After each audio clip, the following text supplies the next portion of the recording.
maksimal 2 miliar rupiah. Bahwa dia yang mempunyai barang dititip karena sudah memberikan 1 miliar untuk Pak Kapolres. Ya, ini merupakan tamparan besar ya. Polri kan sudah dituntut suruh reformasi. Kemarin itu kita sudah tumpah rapah dikrar malam-malam untuk bisa polisi yang baik dipimpin oleh Kapolri ya. Tapi yang di lapangan itu masih nggak kapok-kapok gitu ya. Sebenarnya harus juga dikejar, bandar narkoba itu harus dikejar. Selain juga proses pidana maupun sidang komite kode etik profesi Polri itu juga harus digelar gitu.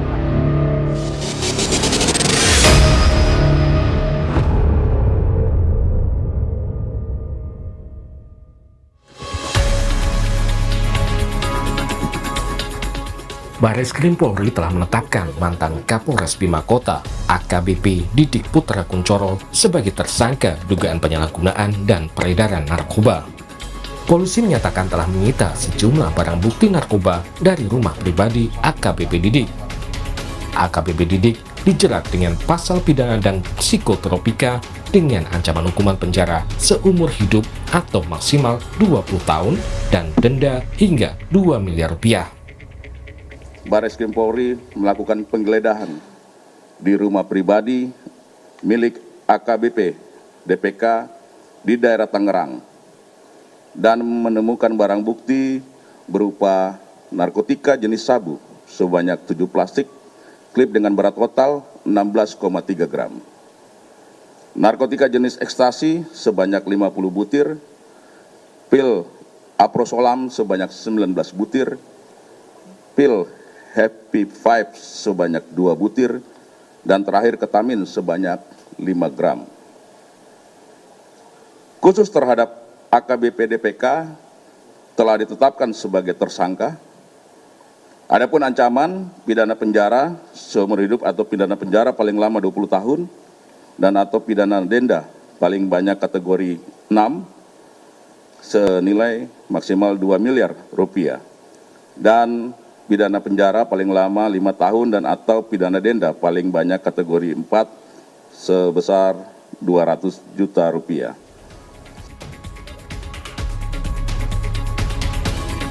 Polisi juga mengungkap AKBP Didik diduga telah menggunakan narkoba sejak Agustus tahun 2025 lalu. Narkoba didapat dari tersangka lainnya, AKP Malaungi yang merupakan mantan Kasat Narkoba Polres Bima Kota.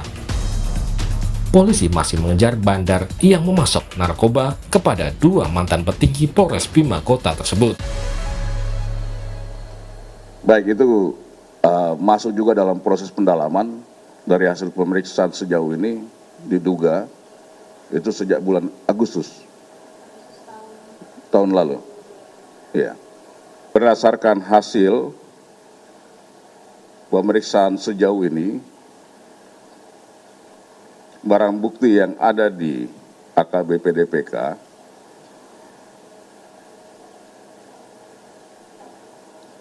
diperoleh dari tersangka AKPML ini dari salah satu toko jaringan dengan inisial E, dan hal ini sedang didalami oleh kawan-kawan dari Ditreskoba Polda NTB bersama-sama dengan kawan-kawan dari Direktorat 4 Barreskrim Polri. AKP Malaungi juga dinyatakan positif menggunakan narkoba dan memiliki 486 gram narkotika jenis sabu saat ditangkap di rumah dinasnya.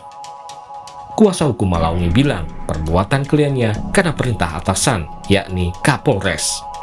Kliennya juga bilang AKBP Didik Putra Kuncoro menerima uang sebesar 1 miliar rupiah dari seorang bandar narkoba. Menjalankan perintah atasan murni karena dia ditekan, ya, karena dia diperintah melakukan tindak pidana tersebut. Dan konon barang yang ada atau yang ditemukan di dalam ruangan rumah dinas dari Kasat Narkoba tersebut adalah merupakan titipan bahwa dia yang mempunyai barang dititip karena sudah memberikan 1 miliar untuk Pak Kapolres. Menurut pengamat kepolisian Bambang Rukminto, polisi harus mengusut tuntas kasus narkoba yang melibatkan aparat kepolisian, tidak hanya sekedar berhenti di kasus AKBP Didik. Polri juga harus melakukan evaluasi menyeluruh terhadap sistem di kepolisian.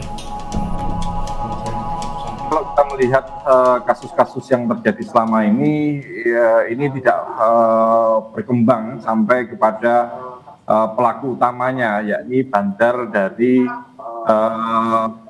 narkoba itu sendiri, seperti itu. Makanya harusnya harus segera dikejar, bandar narkoba itu harus dikejar. Selain juga proses pidana maupun sidang komite kode etik profesi Polri itu juga harus digelar gitu. Karena kasus-kasus seperti ini kan semakin menjadi presiden buruk bagi organisasi kepolisian gitu.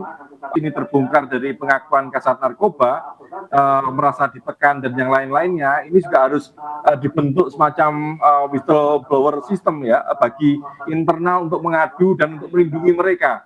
Karena relasi kuasa antara atasan dan bawahan ini sangat kuat.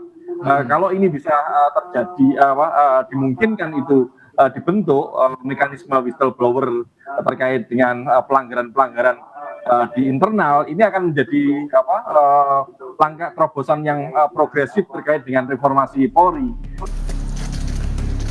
Sementara penasihat ahli Kapolri, Irjen Purnawirawan Arianto Sutadi menilai kasus narkoba di jajaran Polres Bima Kota menjadi tamparan bagi institusi Polri. Arianto menyarankan agar polisi yang terlibat narkoba, proses hukumnya tidak perlu berlama-lama, langsung dicopot dan dipidana. Ya, ini merupakan tamparan besar ya. Polri kan sudah dituntut suruh reformasi. Kemarin itu kita sudah sumpah serapah, ikrar malam-malam untuk bisa polisi yang baik, dipimpin oleh Kapolri ya. Tapi yang di lapangan itu masih nggak kapok-kapok gitu ya. Dan saya yakin yang Kapolres ini yang ketemu aja. Masih banyak lagi oknum-oknum yang lain yang masih bermain dengan bandar narkoba itu. Saya yakin, karena saya dulu pernah di narkoba ya. Narkoba itu memang begitu ya, sangat iming-imingnya sangat besar sekali. Godaannya sangat tinggi ya, Pak Arianto ya? Sangat tinggi sekali, dan transaksinya tuh uangnya kan miliaran kan gitu ya. Itu makanya itu sekarang job di narkoba itu jadi rebutan itu oleh polisi itu. Nah, makanya itu saya nyarankan ya ini mestinya ya, ini sudah jelas, sudah kita wanti-wanti saja, mereka mesti tidak kapok kan gitu kan. Nah, makanya saran saya nomor 1, orang-orang yang terlibat kayak gitu tuh nggak usah proses lama-lama, langsung pecat dari itu juga, diumumkan di depan publik, dilepas bajunya, dan kemudian pidananya dikejar, kemudian disita semua, dan kemudian jaringannya juga diungkap itu yang nyogok itu. Itu mudah itu Pak, ya, kalau nangkep jaringan yang nyogok itu. Anggota Komisi 3 DPR dari fraksi PDI Perjuangan yang sekaligus Purnawirawan Polri, Safarudin, meminta Polri lebih berhati-hati menempatkan personilnya serta menguatkan pengawasan internal. Orang-orang personil di Mabes Polri jangan sembarangan menempatkan orang. Pengawasan internal juga harus diperkuat. Tapi ini kan pengawasan ini belum berjalan sebagaimana mestinya gitu ya. Mantan Kapolres Bima Kota, AKBP Didik Putra Kuncoro, saat ini menjalani proses penempatan khusus atau patsus oleh Divisi Propam Polri. Sidang etik terhadap AKBP Didik akan digelar pada hari Kamis 19 Februari mendatang. Tim Liputan, Kompas TV.